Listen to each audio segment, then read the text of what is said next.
Hello.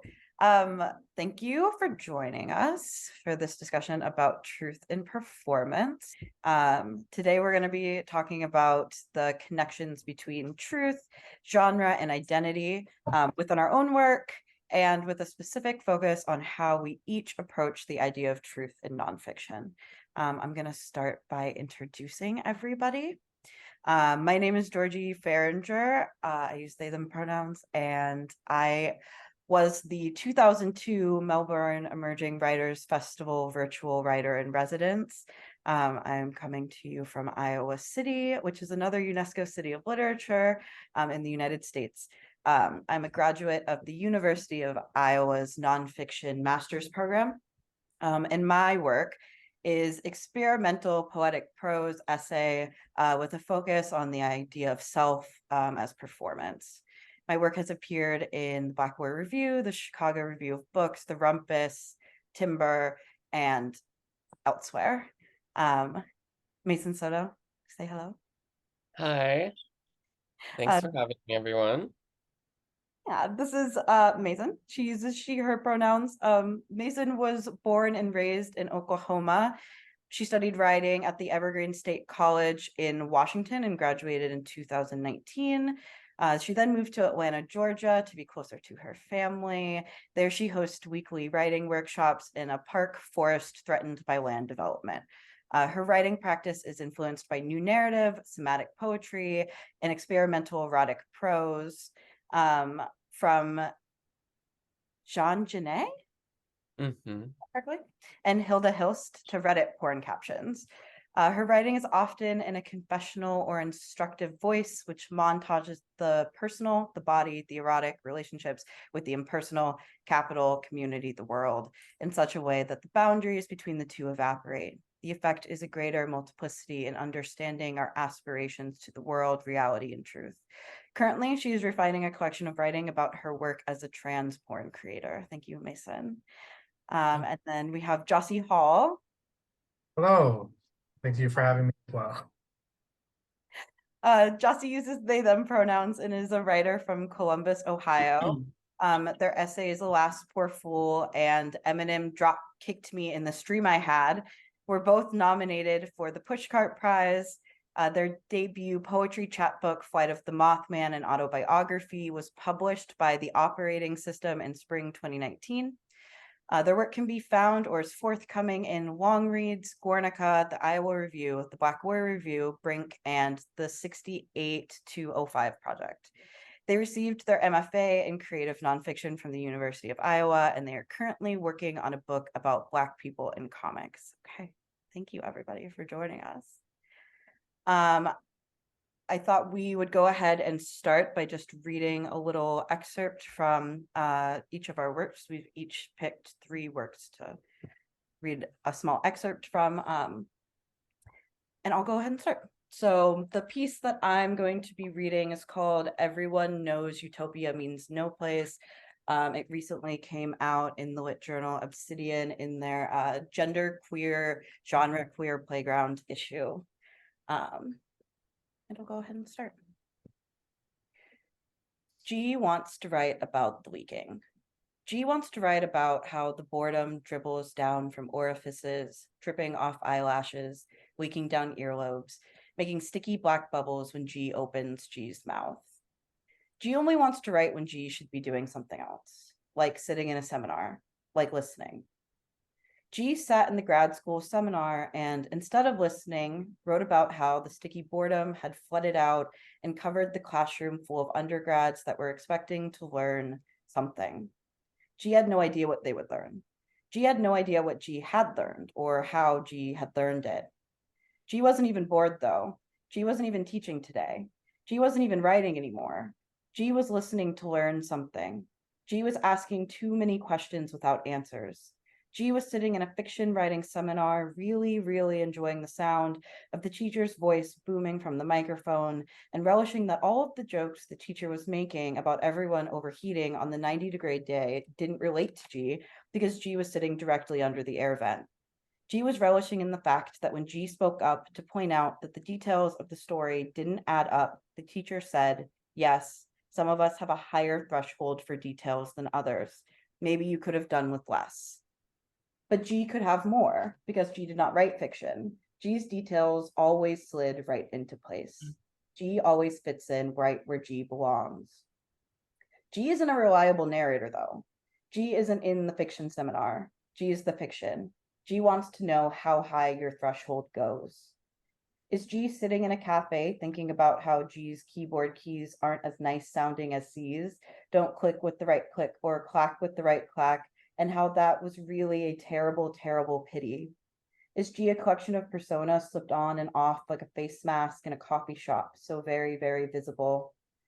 On Saturday, G went full J, slipping outside into the dark heat, sitting curled up in the wicker, waiting to be noticed, as if G was J and not 27, as if G had remembered what it was like to lose voice. And the story goes that the lovely friends slide out the door in a ruckus, and G says, "Go on ahead, friends, set up the shit. Give me 45 seconds to lock, load, and slither back into the persona. Give me 45 seconds to remember which G to be." Is G preoccupied with the woman in the cafe who won't shut the fuck up? This woman who had learned to project her voice through the whole space, who probably didn't even think of words like streams and probably couldn't even slip or slither or slide into 50 personas, and talked about African American patients as categories and groups, and said things like disadvantaged, dropping out, a can of worms to open, a discrepancy in the finding. The method didn't change. The analysis changed because of how it all came about.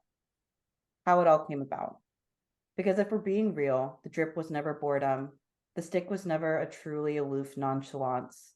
It was never a city girl slurring her speech into the most uninterested sounds possible. Never something like, well, look at the idea I could even care, here again, just like always. Because if we're being real here, mostly G was scared. If we're being real, mostly G only wanted all the eyes when it took effort to hold them there. Because here and now and always, G believed only one thing. G believed that true freedom only existed where the tension between effortless and over-effective stung. I'm gonna go ahead and stop there. Thank you. Thanks. I thought next we would go ahead and have Mason read. Okay. Sure thing.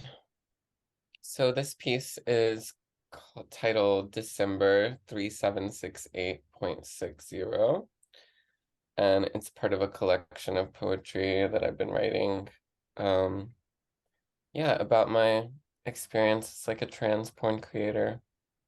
So I'll just get into it.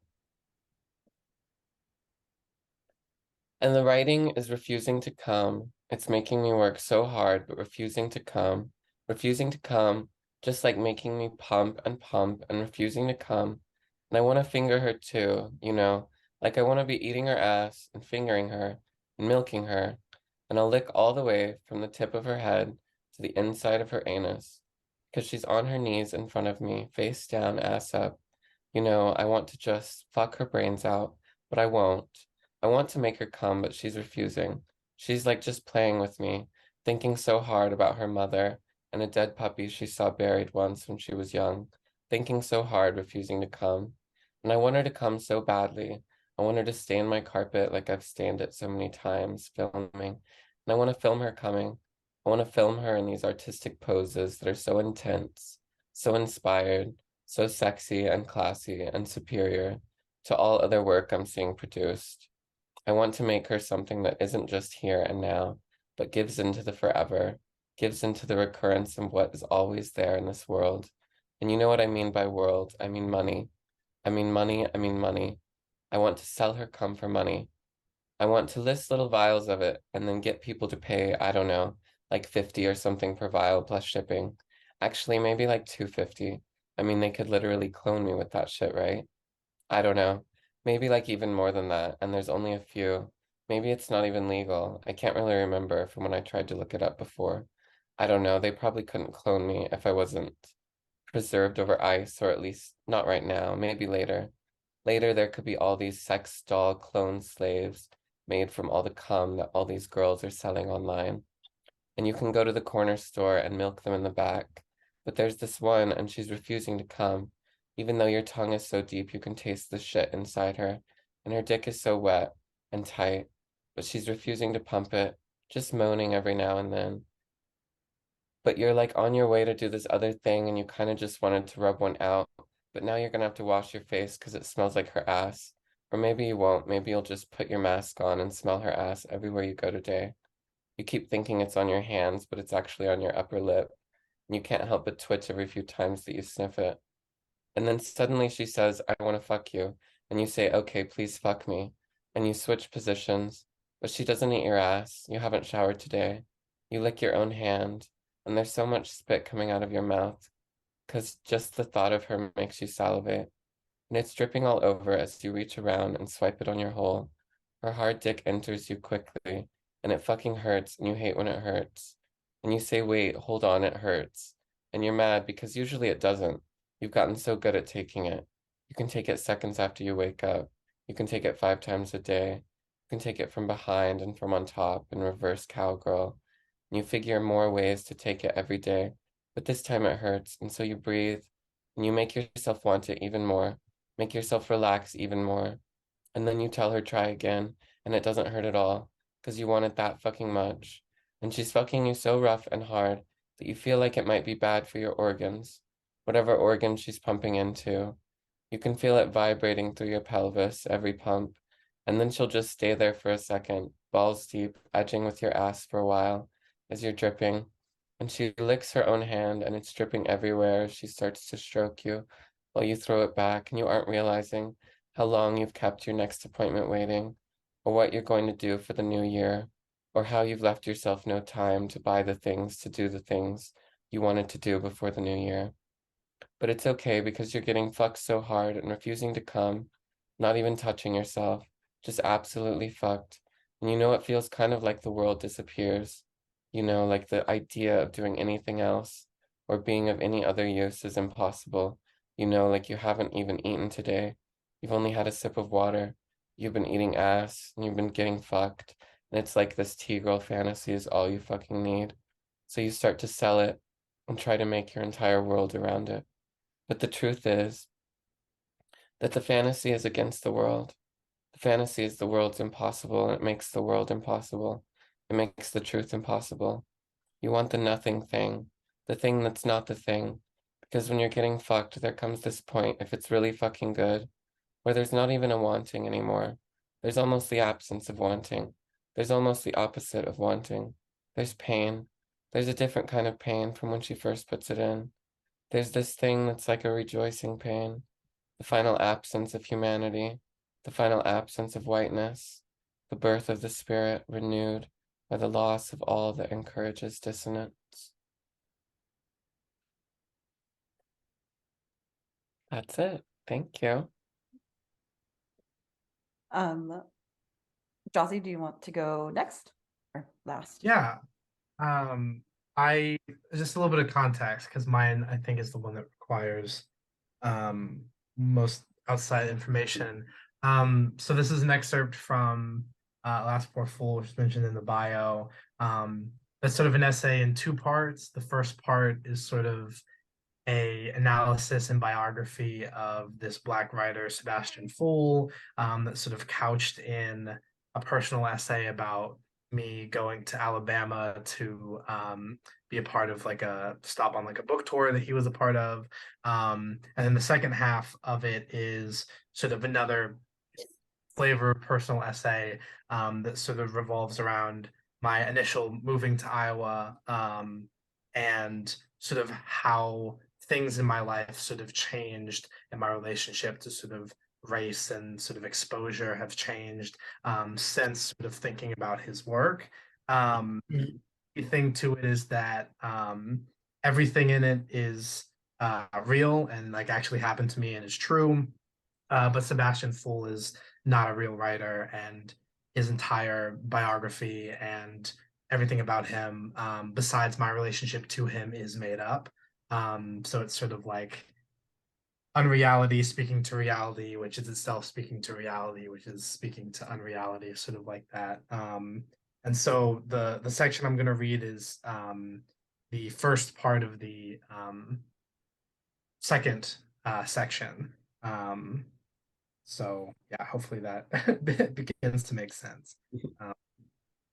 I turned in that essay as it is here as part of my undergraduate senior thesis.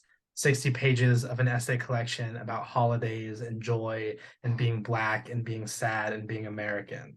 My thesis defense was with two of my favorite faculty members, Shannon, a ferociously smart white lady who first told me that my poems read more like mini essays and that I should definitely take her creative nonfiction class, and Jeremy, a Black dude with dreads rocking anime mech statues and Red Hot Chili Pepper CDs on his office's shelf, and who reads my work with more tenderness and generosity than anyone else that I've ever met. Shannon said that regardless of the piece's quality, it wasn't an essay, that this was a short story that I had called an essay, despite the fact that all of it was made up. We spent 20 minutes of the 50-minute defense parsing out all of the specifics. I told her that I wasn't trying to be pretentious by saying this, but that I really didn't see much of a difference between the two. I told her that everything in the essay was true in all the ways that mattered, that everything was true emotionally and mentally and racially, even if it never happened. She, in impeccably polite workshop speak, told me that my head was getting so far up my own ass that I was in danger of having to resort to echolocation to get around. She says she really did like the piece, but warned me to think of my audience, that having this piece in the middle of a project full of, for lack of a better word, real essays is going to confuse and throw off the reader. I told her I was trying to prime the reader's expectations about reality with the whole Bones of James Baldwin thing in the first section. And she laughed and said that if she was being perfectly honest, what tipped her off was not that, but the whole Otterbein giving me money to go to Alabama on a travel grant thing, my university, since she, as the head of the English department, had been the one to sign off on that trip, and so knew that the grant had been to go to the Harry Ransom Center in Austin, Texas, to see the David Foster Wallace archives for an essay that I never ended up finishing. I told her that when she put it that way, it made me sound like shithead. We all laughed. Jeremy chimed in, saying that his concern wasn't so much for whether this was an essay or not, but that I should be mindful of audience and expectations and all of that with regards to humor. He had been my thesis advisor and so saw the early drafts that had just been the footnotes, the biography part, too long and contextless to be truly funny without more of a solid framing. He told me that what got to him the most was the ending, this magical Negro scene with the janitor, excuse me. He said that the scene read to him as kind of dark and morose in a way that seemed to go against the entire conceit of the collection, the finding of nuggets of joy and humor in such a hostile country. He said he hated to put it like this, given the piece, but where was the hope? The ending seemed to imply that Black artists and the work they produce will always be appropriated and misquoted and just straight up tainted by white people, even well-meaning white people, and that the only way to avoid this is to never breach a certain level of fame or influence to maintain purity. He corrected himself, saying that maybe what he was looking for wasn't hope per se, but some kind of something to cushion or push against the hopelessness, the bleakness of it all. All the humor in the piece seemed to him to be fighting against that conclusion, but the ending with the maybe, maybe not, probably fool seemed to give the definitive answer. Nah, this shit is and will always be fucked. He asked me if that was what I had meant to imply, if that was what I thought. I told him I didn't know. Thank you. Thank you. So now that we've all read, I thought we could go ahead and move into the discussion part of this panel. And so all of us talked previously before this discussion because the three of us are often talking to each other about the intersections between truth and ethics and nonfiction, just for fun and not on camera. But when I was rereading your piece, Jossie, I wrote this kind of long thought question down, and I thought we could start there, if that's okay with you. Yeah. So Jossie, there's a part where you talk about the difference between a short story and an essay. And what exactly is the difference between the two? So when you say, I told her that everything in the essay was true in all the ways that mattered, that everything was true emotionally and mentally, racially, even if it never happened. I think this is something that is really common for creative nonfiction writers, or at least the ones that we know. Creative nonfiction demands a specific type of focus on ethics and truth keeping. We're not journalists. We're not just there to relay facts or events. We're not creating some sort of educational nonfiction where we're trying to focus on the accuracy of the information for teaching somebody something. And we're not writing academic essays, so we're not focusing on using like peer-reviewed research and focusing on like a clarity of argument. But we're often assumed to be focusing on truth, capital T truth, right? And I think a lot of creative nonfiction writers, we come to this moment where we have to decide whether we want to prioritize capital T truth or emotional truth and societal truth. And because of the sneaky creative attached to creative nonfiction, we actually get to try a lot of the time. So obviously different pieces call for different types of creative work with truth and creation and truth creation.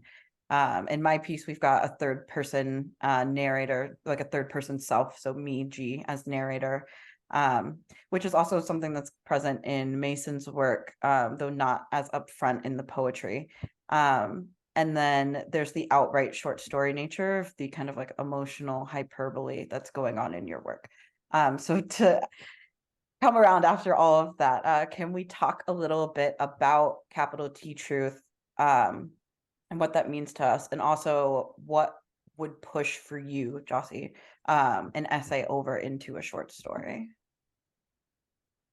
Yeah, I think that for me, the sort of difference, capital T truth versus lowercase t truth is often, I guess, to make it more like apparent with like the syntax, right? Like it's like factual truth is like lowercase truth, and then like a spiritual truth is more of a capital T truth, right? And so for me, I'm always trying to parse out and organize and excavate how I'm feeling about the world and my experiences in the world. And I think that's sort of a base part of writing that everybody sort of gets to a certain extent.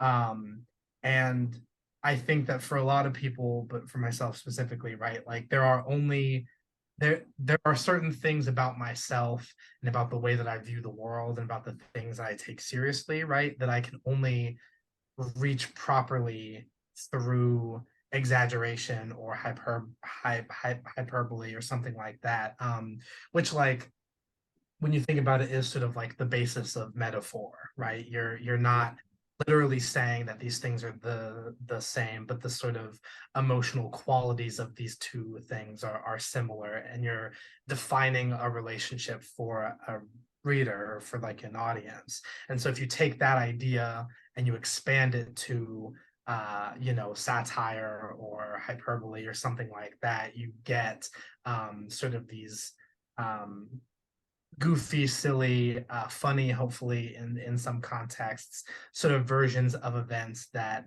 allow you to access things that you wouldn't normally get to access, right?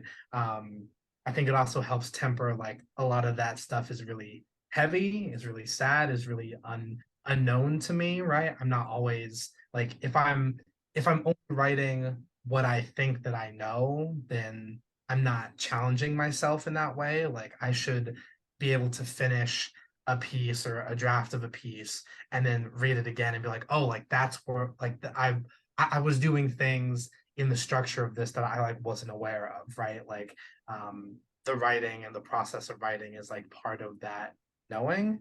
As far as like genres go and like what is an essay, what is a short story, I think something that I know we talk about a lot is just that, like, for me, the difference really is the expectations that the reader brings to it, right? So it's like, if something is an essay, then you assume that it's like factually true, that everything that's being described is exactly how it happened in real life.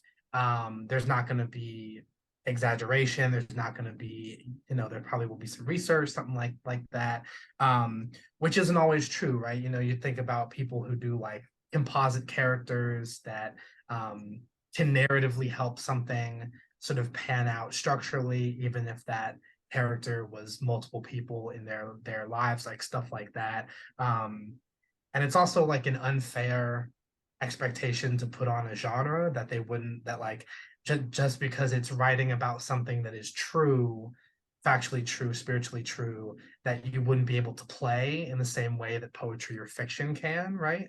And so if the reader reads the piece that I read from, excuse me, and they read it as a short story, I think that it loses a lot of impact, because the fact of it not being real or true or whatever, factual, right, is baked into that categorization.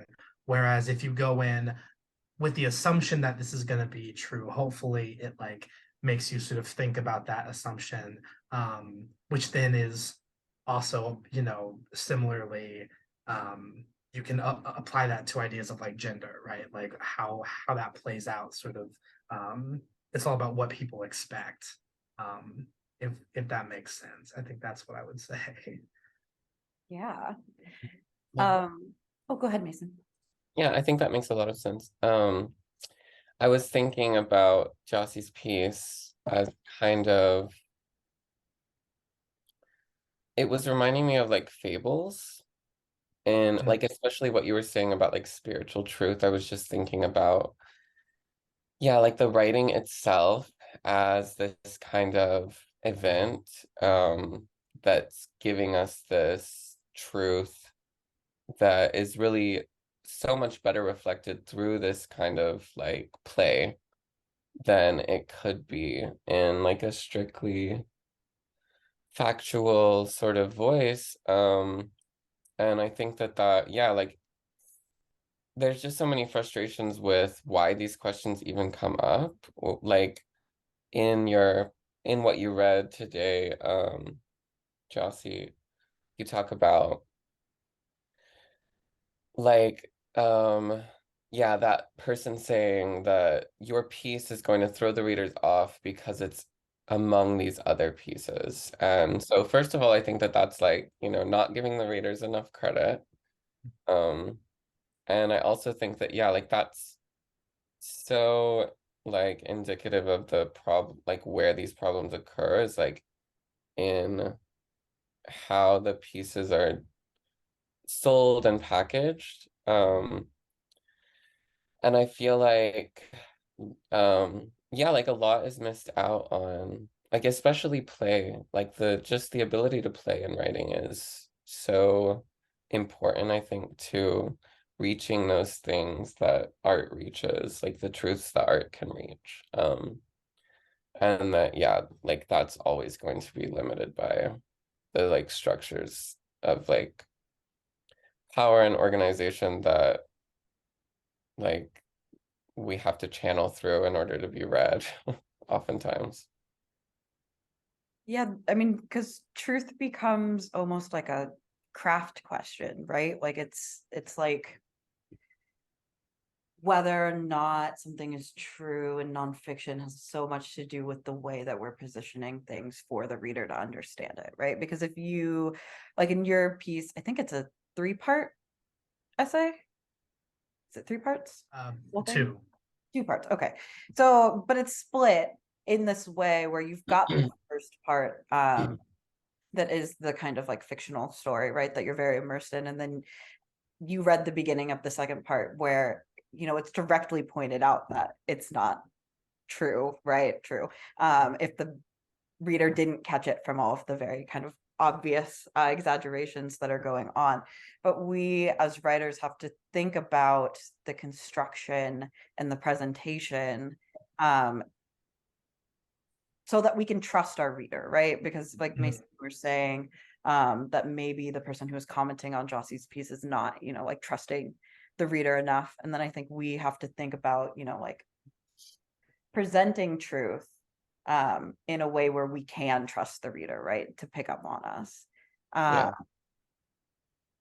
Yeah, or challenging the reader. Like, Yeah. yeah, like I feel like, yeah, we have to trust that they will get to the place that we want them to get to, or we want that, you know? And it's also like, challenging them to get to that place and to invite the multiplicity of meaning and like the kind of uneasiness with which things are true or false in general. Like it's sort of, those are just these concepts that aren't always so grounded as to be clear. And yeah, so like emitting that in the writing is like such a beautiful thing. I think it really presents like a kind of like spiritual challenge to the reader to be like, can you approach this with more of a mystic interpretation? Can you approach this with more of like a more of an open mind? Yeah. Yeah, I was thinking this morning about like how I was going to talk about this to a certain extent. And like I was thinking a lot about like sarcasm and like jokes Mhm. in terms of like um you know the understanding of truth lends itself to the fact that the opposite of what is true is false, right? Like what you're saying, and thus like presenting that information as true is a lie. Which again, if we're talking about like journalism or like an educational thing, then obviously there are like more directly like important or directly apparent like ethical concerns there. But I am curious, like within a more creative or like playful or experimental form, it's like, what happens if like I can tell the audience that this is a lie, and if we both know that this is a lie, then what meaning can be made? And it's like, yeah, it's like if someone says, "Oh, great," but it's sarcastic, the person that they're saying it to like knows that that the meaning of it isn't actually what it said, and that can be written like written out, right? Like it's not just like a voice tone or like a it's like all the context tells you what something means, not just what it does mean regularly, right? And so like really having the ability to like, yeah, try to challenge a reader and try to make people think more about the way that they're interacting with stuff and like what their assumptions are and what they're bringing to it. um and like, a lot of people have read this piece and like didn't get it or were confused or like were offended or like, well, I've gotten some kind of crazy responses to it, and like that's like, I'm not gonna like obviously if it's somebody that I like trust and that I'm like talking to and like, getting edits and feedback and stuff, like obviously that's important, but I'm not really, I try hard not to think about audience in that way and like give people more credit. Like, okay, what kind of clues can I give them so that they have all the tools in the reading to like get to where I want us to get to so we can have that conversation. Yeah. And I feel like humor is such a way of getting there. Like it's such an opening in writing to have humor in it. Yeah. Yeah. And I was really thinking like just to talk a little bit about genre, like um yeah, like I feel like this writing, like this sort of nonfiction writing that we're talking about feels more like between philosophy and like a fable. Like it feels more Mhm. like something else that's not just an event, like it's not just telling events that have happened outside of the story. It's like an event itself that's like that's where the meaning is growing from, is like the writing itself, and not it's not like just a reflection of the meaning of something else. Mhm. It's like its own journey. Yeah. Yeah. I mean, we need like a better word for the genre, right? Because creative nonfiction is just kind of a confusing Yeah. people are often just like, what does that even mean? Uh, Mhm. and when you have a term that's really being framed as just opposed to something, right? Like, Yeah. how do you like Uh, work within that? Yeah, and then we end up spending a lot of time kind of explaining just like what it means, and Mhm. personally thinking about the ethics of, what does it mean to be connected to the term nonfiction just in general.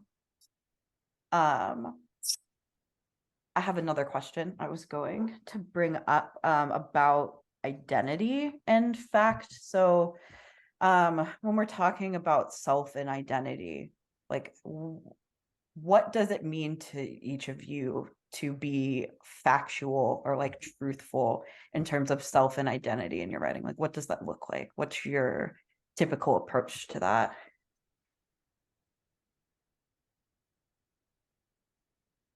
Um, Please. yeah. That's like the question, right? Yeah. I feel like I guess one thing that sort of bridges those two questions, right? And what we were just talking about is like I think all of us to like varying degrees, like identity wise exist. I was thinking about like like like mixed people, like mixed race people who are like super self-conscious about the fact that they like do but don't belong to these different groups. And I've been thinking a lot about like that's something that often happens when you're at, sort of these in between things with like race or with gender or with like class, where it's like you either become, and this is like anecdotal and not necessarily true, but like I feel like a lot of people either become like hyper fixated on those categories and they're like, I have to like prove my blackness or like prove my masculinity or whatever.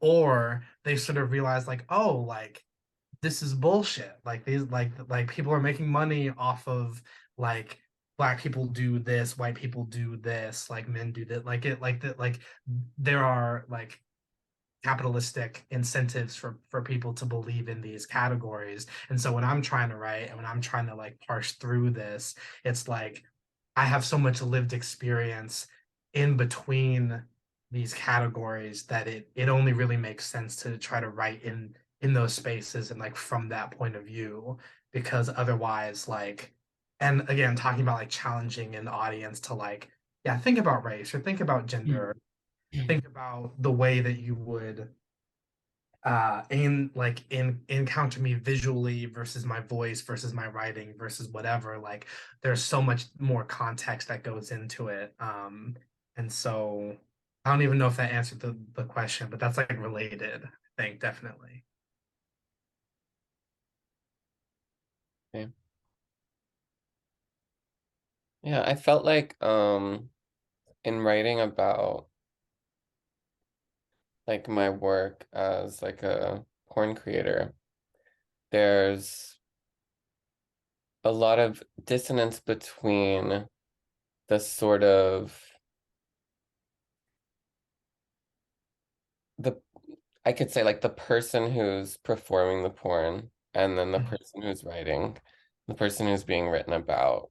Um, these all kind of feel like these different bodies or these different things. And yeah, and I also think that all of them are pretty confused about the identity question when it comes up because it's like it's so for me like I've never had to deal with identity so much as I have in porn because the categorization and it's really a genre thing because Mhm. it's like you have to publish yourself through these specific categories in order to be seen by the audiences that you want to appeal to. And or that you like naturally will appeal to because it's kind of like these audiences are already there and so you have to cater to them. Um if when the incentive is money. And then in writing, I feel like oftentimes, I mean, virtually never is writing the incentive for my writing or money the incentive for my writing. And Mhm. and so I feel like I play a lot more. I let go of identity a lot more. And it becomes this and I think that I'm oftentimes reaching for that space in which identity comes up less. And when it does come up, it's more like a symbolic framework to um like reflect on aspects of myself rather Mhm. than a kind of like essential idea of what I am. Um, yeah, those are some thoughts on identity. I can't remember the question at this point, but I was just asking about like what does it mean to be factual with self and identity, but I do think it's interesting like when we bring because when we bring money into the question, right? Like because yeah, genre is something that is created to like sell, to categorize, to sell books. Like it's oftentimes much more useful to the publishing companies and the bookstores that are, you know, putting things out than it is to the writer. And that's why you'll have memoirs that are called novels, and you'll have, um, you know, things that are kind of crossing over because for the person who's writing it, it's not necessarily so important. Um, yes, I mean, self and identity. I think one of my work is really like fractured identity, which both of you know, where I'm often making myself into many different characters. Um, like in the piece that I read, you've got G, which is Georgie, and you've got J, which would be like me like 10 years ago, who are kind of interacting with each other briefly.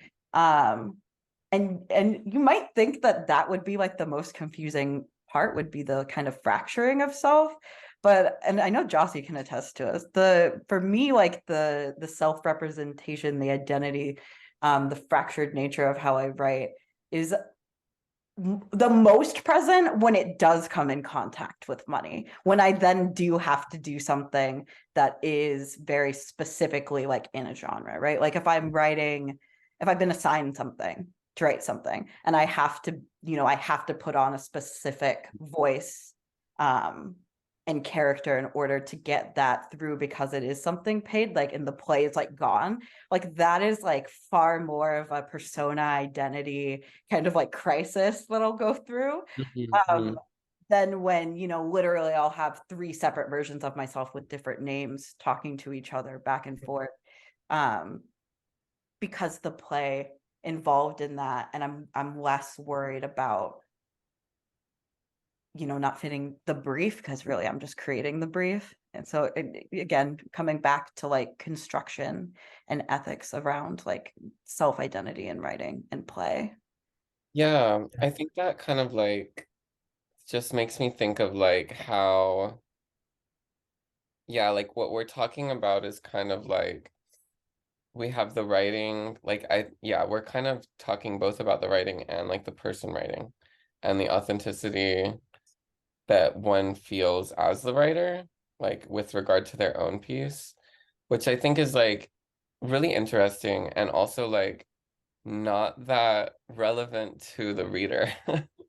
Yeah. Um, and so, and I find that for myself too, like when I've had some distance from a piece and then I come back to it, um, it's like this piece's identity or like this piece's, yeah, like this piece's identity is not my identity. And there's so much, it's like, it's like a golem kind of, you know? It's like this thing that you're like forming out of clay and then it's like coming to life and it's like having its own life. Um, and so then it's like sometimes you'll make a golem and you'll be like, I don't like her, like she's not good. Yeah, I feel that tremendously. I feel like too, like I think one of the other things that I'm like, if I'm thinking about audience or if I'm thinking about categories or like, you know, whatever, I think I'm also trying to get the conversation to steer more towards a thing of like this is always happening in writing. And like I think the thing that's um one of the most interesting things about I think all of our work in like different ways, right, is that we're making the fact of the construction like part of the like text instead Mhm. of like the background, because like again, like going back to the whole like composite character thing, or like I mean we were like joking before we like started about like how like graphic your piece is, Mason, but like even something that's that sort of granular isn't even close to what even part of that experience would actually have been like, right? And so you're like Right. compromising in all of these different ways, and that every writer like makes those choices and like has to curate their experiences regardless of genre, and like we're all taught to try to hide that and make it as seamless and like literary or realistic or whatever. And so what happens if it's like, what if we all just as a group, even if it's just like me and a hypothetical reader, like acknowledge that that's happening, Mm. like play with that, right? Like what if we experiment with like, yes, like this is me, but it's not me, but it is me, but it's a part of me, but even that's not true. Like, can you hold these things in your mind at once to be able to sort of engage on like a more critical or like thoughtful level, right? Which is always I guess part of it too. That is really interesting because we talked to each other about like what pieces to pick.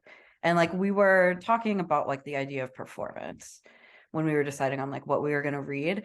But we didn't actually have a direct discussion about choosing pieces where we're talking to the reader or talking explicitly about the act of writing. But we did all choose pieces that are both talking to the reader and explicitly talking about the creation of the piece. And I think yours is even like the first line, Mason, Mhm. saying like the writing won't come, and then we're like moving forward. Um, which is you like me and Mason have thought about this a lot because when we were in school together, like we both um studied new narrative, which is a queer genre that has a lot of emphasis on authorial intrusion, like uses a lot of rhetorical questions directed at the reader. So I think, I mean, like for us, I think that's kind of second nature at this point, but there is something really interesting about how it is really common in a lot of the pieces that I love when I think about like really well made creative nonfiction essays, like very often they're talking directly at you, even when you're thinking about like Didion, right? Like the queen, right? Like she is often talking directly at the reader. And, that's journalism, but it was when she was doing it, that was not a normal way to write journalism, talking directly at the the reader. How do you take that into account in your construction? Like, do you you actively think about it? I think I don't actively think about it that often. Like when I'm editing, when I'm like doing work later, I might think more about like, which of these 6 questions I've lined up at the reader is the most important. Let me pull 2 of them instead of just having a list of questions, which I do love to do. But when I'm initially writing, I don't that often intentionally curate that turn to the reader to begin with. Mhm. Yeah, I think that oftentimes, yeah, it's not so much directly thinking about speaking to the reader for me. It's like it comes from a place of meditating on the writing through the writing, and then that sort of gets to that place. Yeah. Yeah, I think that for the most part, that's where it comes from. Although I do kind of love an instructive moment as well, where it's like telling the reader to do something. Yeah, like thinking about like C.A. Conrad and stuff, like somatic scores, things like that are really interesting to me because they sort of break down those same sort of boundaries that we're talking about between the reader and the author and between the writing as separate from what's happening in the world, or like, yeah, the writing as an event itself. I think that all sort of plays into that.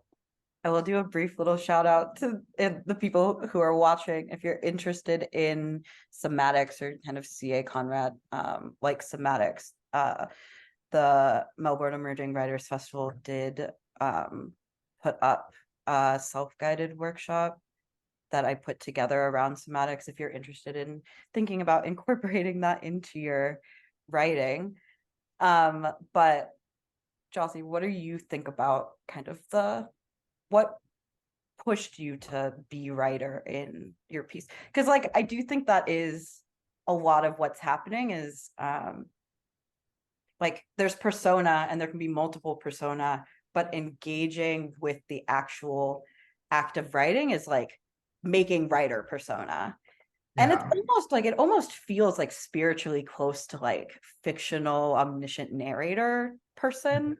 Like it's like, lend me the like writer authority, kind of like I'm gonna I'm gonna take that by acknowledging like this writer persona that I'm directly talking about in the piece.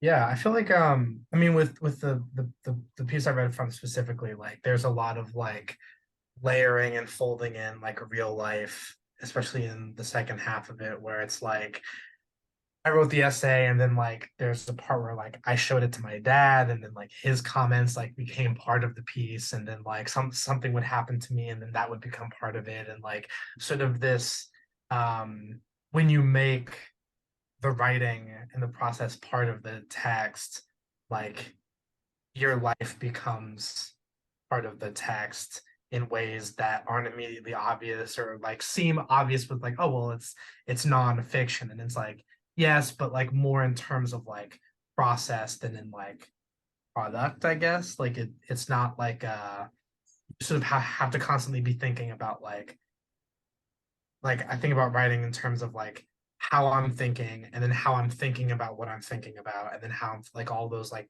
layers out.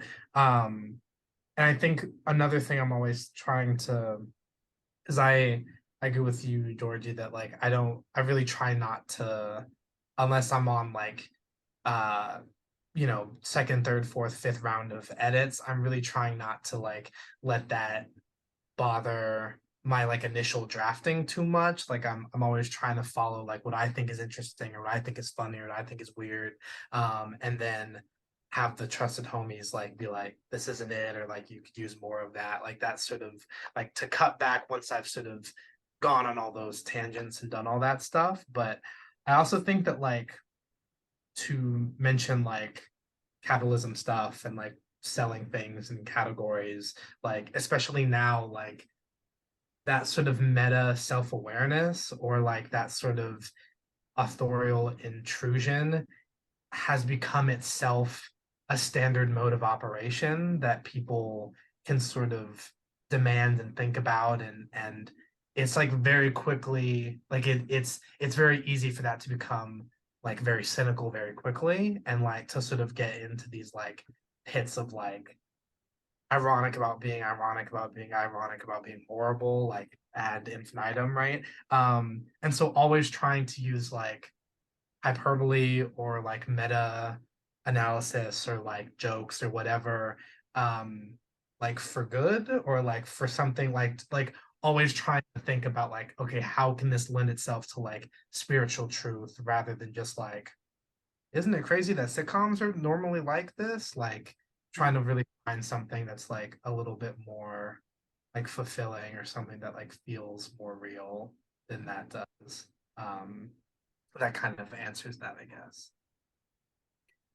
There's also the fracturing of time, which I think we're like kind of starting to get at, but the fracturing of time that comes into play when you're writing something that is kind of like experimental, kind of cross genre bending. I'm thinking, Mason, of in Gluck's Long Note on New Narrative, he talks about how when they were creating the genre, what they wanted to do was create a genre that could hold the fractured sense of self, which was the way that he experienced himself in the world, specifically talking about like consumerism, right? Like fractured sense of self for him as like, like a white American man who is also queer, and not seeing, and then it's place-based, right? So like who's also in the Bay Area, so he's seeing things that are Bay Area, he's seeing things that are queer, he's seeing things that are made for white men, but he's not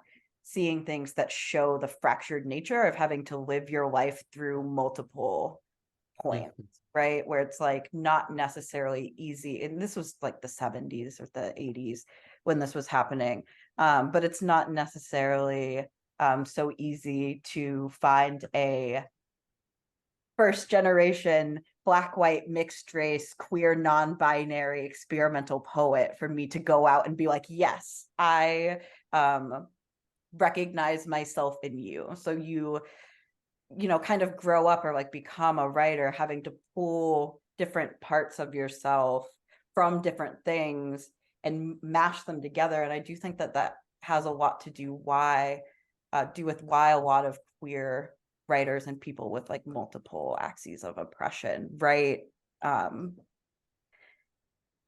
of, you know, like fractured, interesting, genre bendy things, because that's kind of how you're experiencing the world. Mm.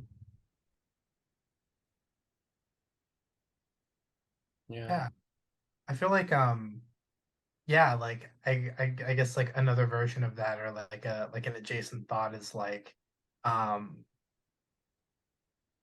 my like obviously there's like a lot of talk about like lived experience and like how that influences like art and identity and like politics and different stuff like that, but it is one of those things where it's like my existence and my experience is proof that there is this intersection of all these different stuff. Or like, I mean, even to go really basic, like people who are fans of like problematic stuff or whatever, where it's like yeah, I can acknowledge both like things or like ways in which this person or this thing is fucked up, but also like it meant a lot to me, and the like I am proof that those things can exist at the same time, because like that's how I experience things, and like that's how I'm like navigating the world, right?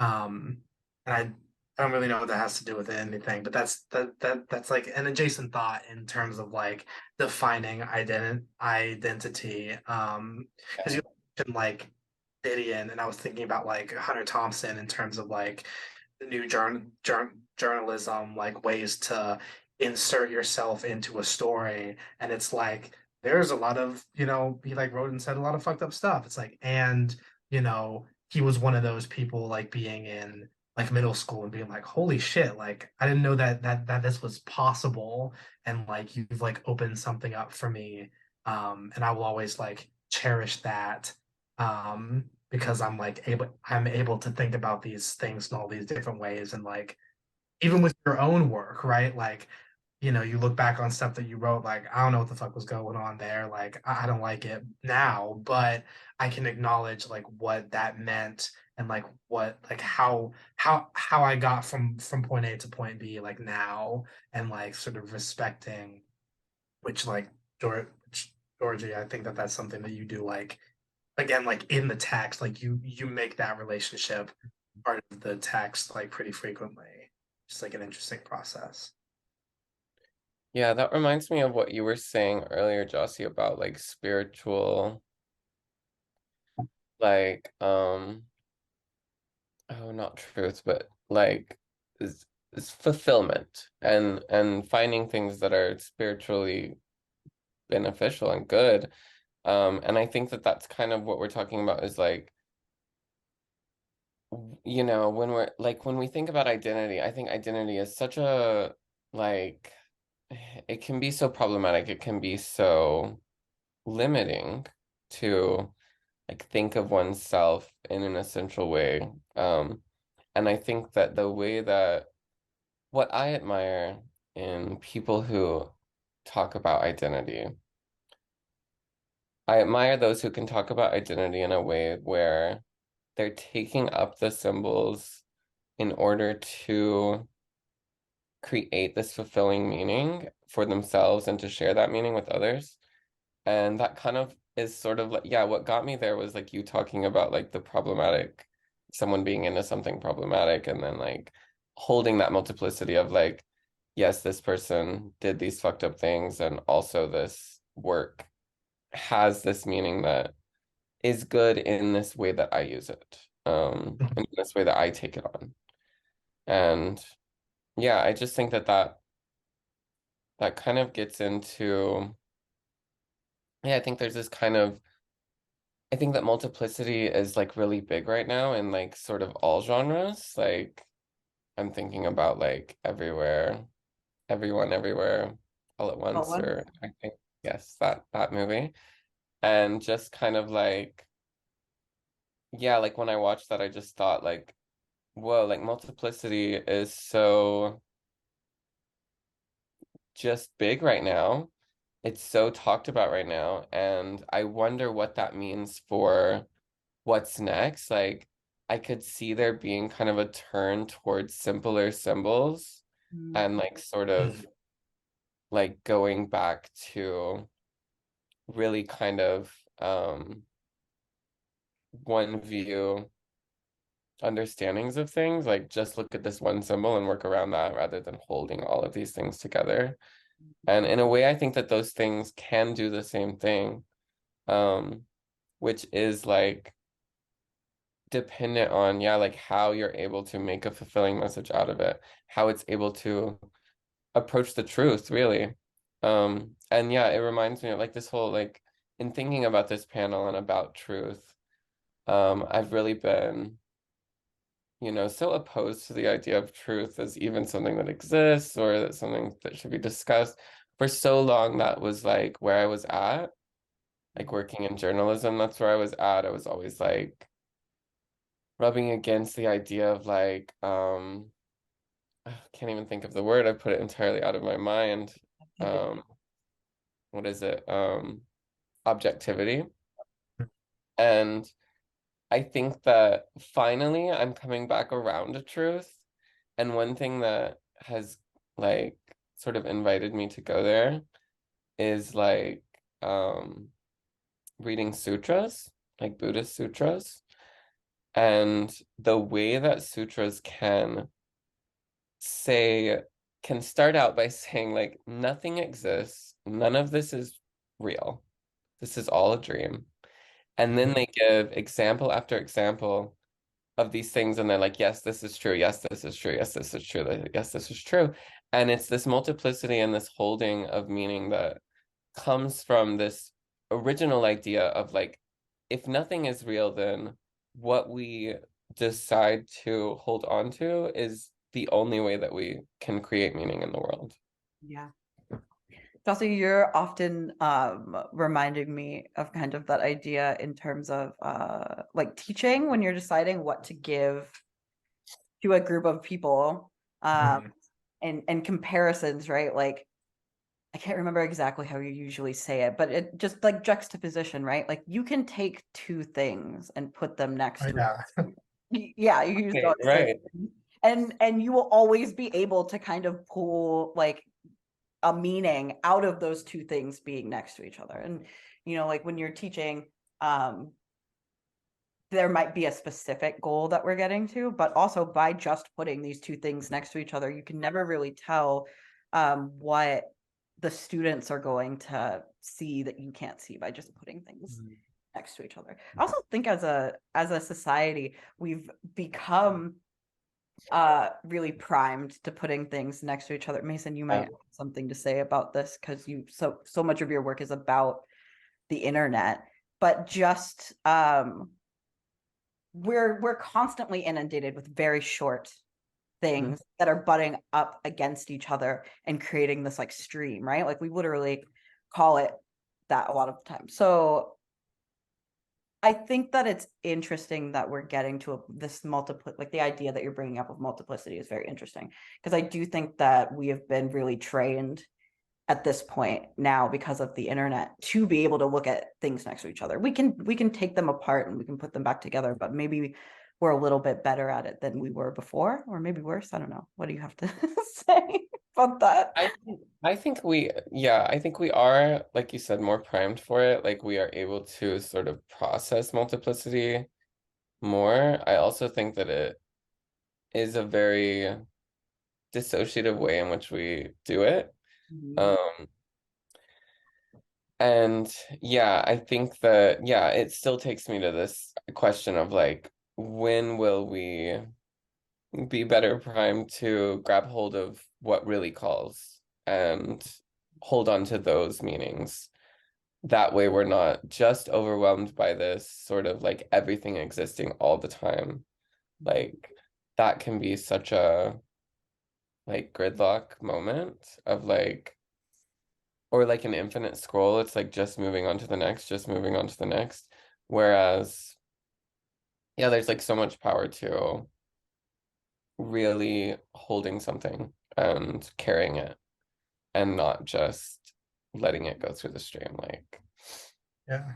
um, I feel like another aspect of this is that and it's like kind of hard to say this without sounding like grandiose or like yeah, no, I mean, even that is like a sort of like a, meta framing of it so that I don't sound as like hokey, but and so is that, and so is that. But like another aspect about like ethics and nonfiction and like challenging a reader is that like I think what Mason was saying about like being more primed for like simple, more like essential information and like symbols is like very much a part of like fascist like rising thought too. And so there is also a level to it where it's like, you know, whatever stuff that we write, like we're not gonna like save the world, right? But there is something about like if I can challenge somebody to read something in a way that doesn't just accept like they have to work to figure out like those truths and can sort of be thinking about what is spiritually fulfilling and like emotionally fulfilling and like work those muscles to actually be able to like get to that conclusion or to like enter that conversation or have it right and not just accept what's sort of given and sort of consume passively right um mhm. does, I think, in a small way, like that sort of thinking and like sort of trying to write and create art and like navigate relationships like with that in mind and sort of trying to build those muscles is like important for fending off a lot of that sort of looming as like fascism is efficient because they'll tell you what to think, right? Like it's Yeah. like there's a lot of convenience that's built in and like being put out in a way can be like helpful and can like build strength and like critical strength in that way too. Yeah. Yeah. Like being able to even understand what goodness is. Hmm. It's like, yeah, like fascism is very good at telling you what is right. And um and I think that yeah, like oftentimes like counter discourses are not as like armed to do that. Um and and then when they are, it's such a beautiful thing and it's like such a return to something that feels like like just so present and almost like pre-capitalist in the way that it's kind of approaching this kind of like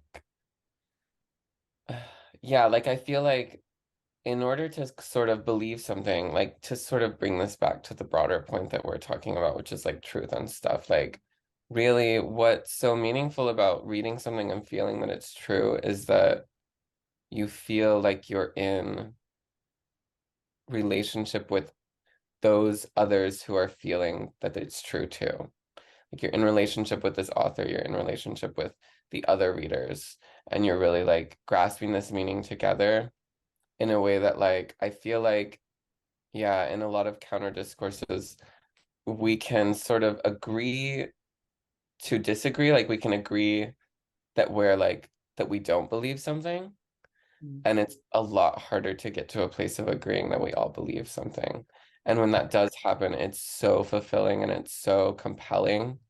And it's so necessary, yeah, as a sort of defense against and also just for ourselves, like even beyond the defense question, it's just so important for like a spiritual life, like a good life.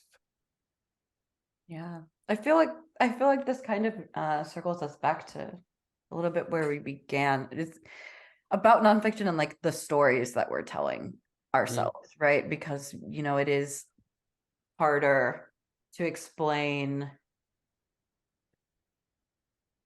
like feelings or emotional truth than it is to, just claim that something is right. So that, that's why we've got Jossie writing, this long story about a character to show us something, or like I have a piece where it opens with a airplane crashing scene, and it's like I've never actually been in an airplane that's crashing, but I do have very severe anxiety. And so the stories that we tell each other of like, how do I give somebody else the truth of this experience? Like, it is much easier to give somebody the idea of what crashing in an airplane would feel like than to just like lay out the facts of like, oh, like my hands are sweaty, or my heart is Yeah.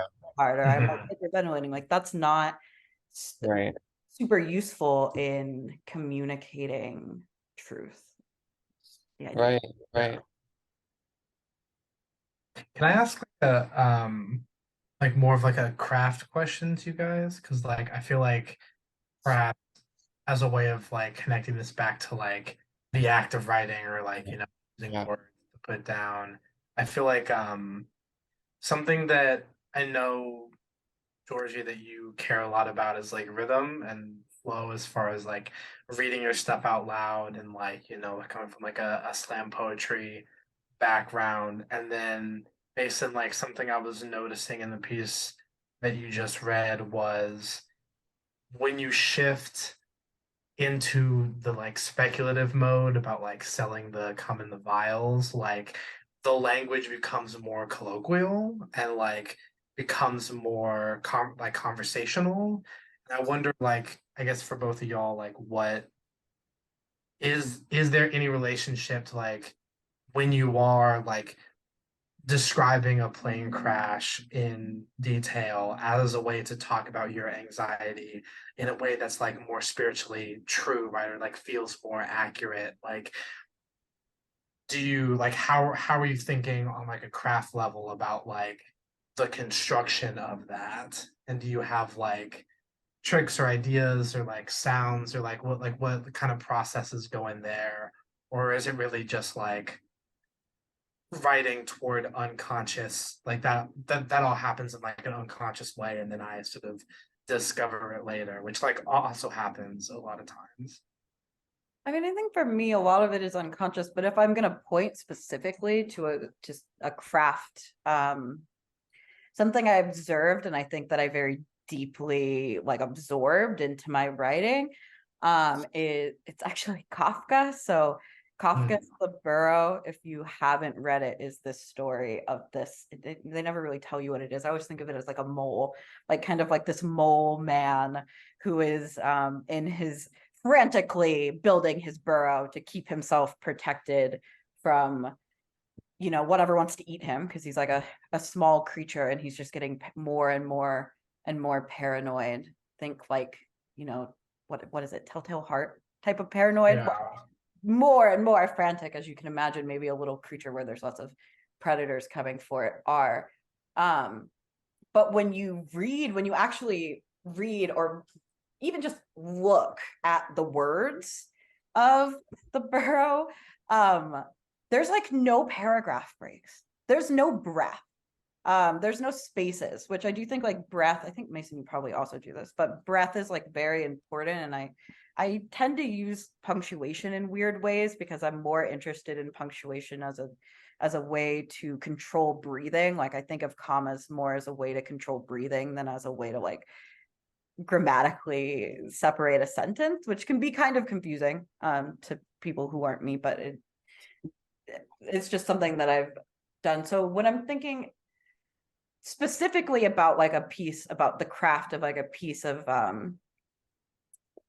with anxiety, I often will shrink the margins, and Mhm. I'll make it run together. I want it to run, like I want it to be like you jumped into a river that is way too strong, and like you can't stop. There's no stopping. And there's probably not that much punctuation, because I don't want you to be able to catch your breath, because I do think something that's important about craft, and right, like emotional or spiritual or physical truth, is like if I can recreate that feeling through structure, like that's something that I'm always very interested in. And so when I think about momentum, I think about momentum, speed, constraint, physical, the look of something and whether it feels suffocating. Does the look of it look suffocating?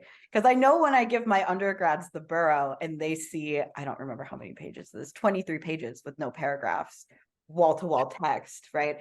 They're kind of like, right? And like, but that's the reaction that you want somebody to have, because that is what is happening in the piece. Does that answer your question, Jossie? Yeah. Yeah, that was great. I also, yeah, I love that you brought that up about the margins, like tightening the margins when you're writing, because I do that too. I didn't know that you did that. So that's really funny that we both do that. And it really does, it gives the feeling, it allows so much more of a flow for me to not have to look so far across the page. Like it can be as simple as that. That's why I really appreciate small books. I really appreciate columns because it's just more of a flow. Um, yeah, I think that for this piece that I read today, the process as far as how it became conversational and stuff was very unconscious, was all like written in one go. Um, and I think that it comes up well, and it was also written, which you couldn't really tell from my reading because I was reading it.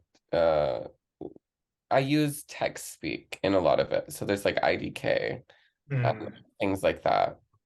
And I read it out for the reading, which I think is appropriate. But it's something for the sort of visual aspect of the text can feel like that's the place that it's in. It's in this very virtual place for me. And like not only is that how I wrote it on my phone or whatever, um, it's also like the space that it's sort of discussing or like meditating around. Is this very virtual space. And um, oh, I feel like I was going to say something else. Oh yeah, like punctuation. Yeah, there's really no punctuation. Someone just like one of the comments I got on that piece was like, this is a very interesting sentence. It's like, and I love that sort of, I do love writing that can feel like conversation, that can feel like so just like someone's just giving you this entire thing, like they're just revealing themselves, like, and yeah, like I love when writing can feel that way. And I think that that has a lot to do with what we're talking about, like authenticity and truth, like coming out, like how do we approach that with the voice and with the craft, like the craft questions. Yeah, like for me it it really helps to be in that place of like, if I was texting this to someone, what would it look like? Or if I was like, you know, journaling about this, or like however I might want to put myself in the mode that I want to be in. It's like oftentimes when you're thinking like I'm writing for someone to read that I don't know, like I'm writing for a stranger to know, it comes out way worse than if you're writing for someone you know, or with this sort of more friendly kind of conversational mode, you know? Yeah. I mean, me and Mason, often Jossie too, but me and Mason for years now, like I think both of us write for a familiar person. And Yeah. then what will happen is then in the revision and editing process, we'll Right. read out loud to each other, and then the other person will translate it or help us, right? Like help us Yeah. translate it either, in terms of physical structure, in terms of pacing or spacing or whatever it is, right? Yeah. Be able to present it to someone who is like not that familiar person, right? Mhm. Mhm. Because it's like it's a collective. Writing is a collective. And again, going back to the fact that we're speaking directly to people often about what we're doing, it makes sense that we would be doing work that has to be kind of seen through like multiple lenses in order to be translated for the public. But I'd love to hear what you think about craft, Jossie, in terms of. I feel like I I'm also like a disciple of the like one long sentence, like very much like in one go sort of way. And I like I was saying earlier, I feel like I'm definitely somebody who needs to sort of like exercise or like purge something and then sort of sift through it afterwards. Um, because I think, and I loved what you were saying, Mason, about you know, texting as a mode or like journaling as a mode, because like not only, yeah, like writing is thinking, but thinking it isn't just like the subject or the process, but like the context that those things exist in. And so it's like when I'm like Georgia and I of course have talked about like, you know, staying up really late and like, you know, being um like tired and sort of like zonked out, and like that being like a mode to like get Mhm. to reach stuff that you can't necessarily if you're like more well rested, right? And like obviously there's like, you know, health stuff to consider with that, but I do think it is important to like, yeah, it's like you sort of want to access different things than you could normally, and like that's, I think, beyond like productivity, which is sort of what it's become, like that's ideally what a routine would allow you to do, right? Like you can get into this pattern, and this brain space becomes more and more accessible the more that you do Mm. it. um yeah, I think like really, if I the moment that I read a draft of something that I've written and I feel like I don't have anything new to add in terms of like the thought process, that's when I can like go on to like more granular edits, because like there have been times where like I've written something, I've like, you know, written this whole like slew of whatever. I've fixed it up. I've made it presentable. And then I read it and I'm like, oh, like I now know what I was trying to say, but I can't keep like 95% of this. And so I'll like write it again. But now that I have that idea, like now that I sort of have like aimed myself, then it like allows for something that I like literally could not access without that past thing, which I like word count is like less about word count and more about like what those words are like in service of, right? Yeah. And Yeah. if you don't keep them, right? But whatever keeping means, in that capacity. But yeah, and then like trying to balance like I just personally really like how this sentence sounds. Like I think that I like snapped here. Like I want to preserve that versus like how someone else will perceive that. Like all of that I can sort of figure out in post, as it were, and like really trying to focus on like what I want and what I think is cool, what I think is funny, like in the initial stuff. And Yeah. um sometimes that means chopping up a long sentence, but sometimes not, right? I have a question for you, Jossie, just Was that about a craft structure, like innate structure, because I'd be interested to hear what your impulse towards structure is. And let me like explain a little bit what I'm trying, yeah. because I think me and Mason are really similar. If you were to if I was to try to like come up with like a term, right, for like the type of structure that we're both like innately drawn to, it would definitely be like a text message structure, like you're talking about, Mason. I think for you, because you use more line breaks than me, it's you know, like a rapid Mm. text type of structure, versus like I tend to write in vignette, by which I mean just like a paragraph, a space, and a paragraph. My paragraphs are not connected, which is maybe like not such a rapid text structure, but like but it's similar. Yeah.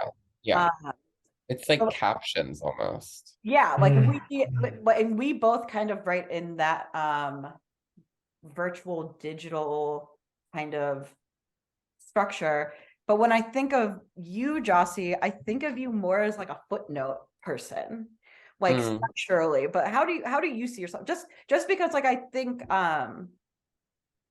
in terms of craft, in terms of like in your first go at getting your thoughts down, I think, yeah, me and Mason are like typing in text structure, and you are much more like long and wandery with like kind of a traditional like paragraph structure, which is interesting because I would say both of us, or all three of us really, do have a tendency to go on just like tangents, Yeah. like just way over here in our writing. But I think me and Mason are a lot more similar structure wise to what is your, if you had to like come up with a term, what do you think your structure is? Yeah, I think the footnote thing is a really good way to describe it in terms of like, I think first off, I think that like my first and like I think main non-fictional love is criticism more so than like personal essay. And so like I'm always interested in like blending the two and like how can what can an audience learn about me as a person or me as a persona via talking about like this comic or this video game or whatever, right? But also like yeah, it's like a lot of times those footnotes emerge out of like trying to scaffold or like build some sort of structure around that context, like or like around the context of what I'm talking about without like directly explaining what I'm thinking or like trying not to like make it so obvious or to like speak in like these grand gestures about like a piece of art or whatever.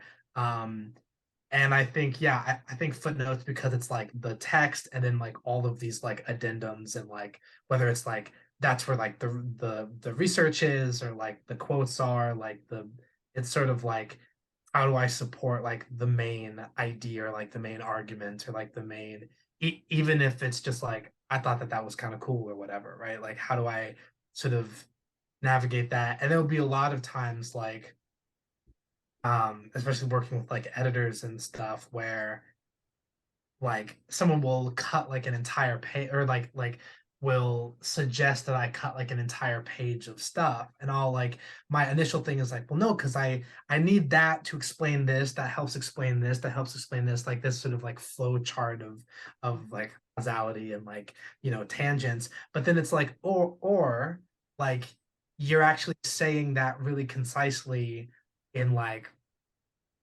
200 words on Right. page 6 and then pages 7 through 9 are just maybe they're funny maybe Okay. Yeah. never but it's just like redundant and like hurts that sort of core and again that's something that you can only find or that I can only find after the fact, right? And so like yeah I think the footnote idea is like very much and again like thinking about like yeah like Didion or Thompson or like Dave Foster Wallace, right? Like these people who were like sort of very verbose in many ways and like were sort of indulging in all of these different sort of ideas and sort of being able to blend them sort of seamlessly. I do sort of have to lay out like I don't just have $20. I have like two fives and 6 1s and this amount of change. Like I sort of have to categorize it in that way to then find ways to sort of fuse them, I guess. Um, but again, all of that is like, you know, edit number 5 as I'm like combing through and like realizing what each sentence does, what each joke does, what each thing does, like later on. That answers. Yeah. Yeah. Okay, well, I think we're getting close to our end time, but I kind of wanted to end with a craft-based offering. So excuse me, I did not warn them that I was going to ask them this because I didn't. But I think maybe it would be interesting. Could we each offer like a 3-sentence exercise, like prompt that we think relates to the way that we think about self and representation in writing, and I'll I'll start to kind of show you what I mean. But I would say I challenge the people watching to, do like a full 1-page argument with yourself. Split yourself into two, Mm. put one left aligned, put one right aligned, and see what kind of conversation that you come up with at the end of it. Okay. Yeah, I love that you asked this because I was wanting to offer this and I felt like it didn't really fit. And so now I'm like, okay, here we go. Because it's something I've been using lately. It's kind of 3 steps. Mm. So, yeah, I was thinking about it in what we were talking about with how we write in one long go. Sometimes when I write in one long go and I've like just sort of released something fully, I'm unsatisfied with it. It doesn't feel shareable. And oftentimes it's difficult for me to get to a place of liking it without obscuring parts of the piece because they're embarrassing. Um, and so lately what I've been doing is I'll write in 3 edits. So the first edit is like the raw, and it's just the writing, or just the release. And then the second edit I've been calling cringe because I will just allow myself to get as cringy and as embarrassing as I need to be to get to these like symbols and these ideas that I'm working with. And then the third one is the title. And so that's when, you come up with the title and you're like really getting what you need from the piece. So yeah, that's been really helpful for me lately. Yeah. Thank you. Chelsea? Yeah, I'm going to this was a prompt that I did when I was in high school that was like one of the most eye-opening like single prompts that I think that anybody's given me. The idea is that maybe after you try those 2 ideas, you're like toward the end of like a writing session or like the end of like a writing week or something, like once you've sort of gotten into some sort of writing mode, um take a little bit of time, 15-20 minutes to like make a list of your sort of like go-to writing moves, whether that be like rhythm or sentence structure or topics or alliteration, or I use a lot of sailing metaphors, like that kind of thing, like write a list of like sort of what you like to do and what you like default to, and then write something where you do none of that and try to avoid it at all possible, and then write something where you try to indulge all of that as much as possible. And I remember doing that and being like, all of the stuff about like long sentences and momentum and certain sentence structures that I like still think about, or like the sort of default way that I sort of write when I'm like purging, like emerge from that prompt in terms of like, wow, like no one's ever asked me like what I like to do, like not is it like worth it or is it the best way to do it or whatever, but like what do you default to, like interrogate yourself and then like go nuts, like really like indulge in that. That was super helpful, so that's my task to the people. Thank you both for giving us those on the spot since I didn't warn you. We would love to see what people come up with if you try these. Yeah. Please feel free to email us, or at least my email will be available and I can distribute it to the rest of us. But thank both of you for coming. Thank you, Mason. Thank you, Jossie. This has been really fun for me. And it's great to see you guys. It's Thank great to see you. Thank you. Thank you. This has been lovely. Yes, thank you. you. Okay, goodbye.